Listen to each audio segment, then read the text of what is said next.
ఓం ఈనాటి మంత్రము ఆహ్లాద జనని. తన దర్శన మాత్రం చేత మనసంతా ఆహ్లాదంతో నిండి ప్రశాంతంగా ఉంటుంది.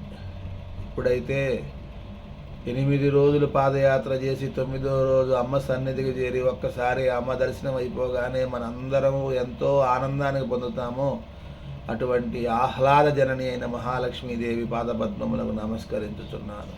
అలాగే అలనాడు సముద్రాన్ని లంకించి లంక మొత్తం కూడాను అమ్మవారి కోసం వెతికి వెతికి అలసిపోయినటువంటి ఆంజనేయుడు ఒక్కసారిగా అశోకవనంలో అమ్మవారిని చూడగానే ఆయన మనసు ఎంతో ఆహ్లాదం పొంది ఆయన గంతులు వేశాడు అని రామాయణం చెప్తోంది.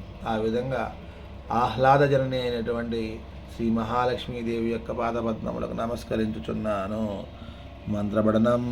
ఓం ఆహ్లాద జనన్యై నమః. ఓం ఆహ్లాద జనన్యై నమః. ఓం ఆహ్లాద జనన్యై నమః.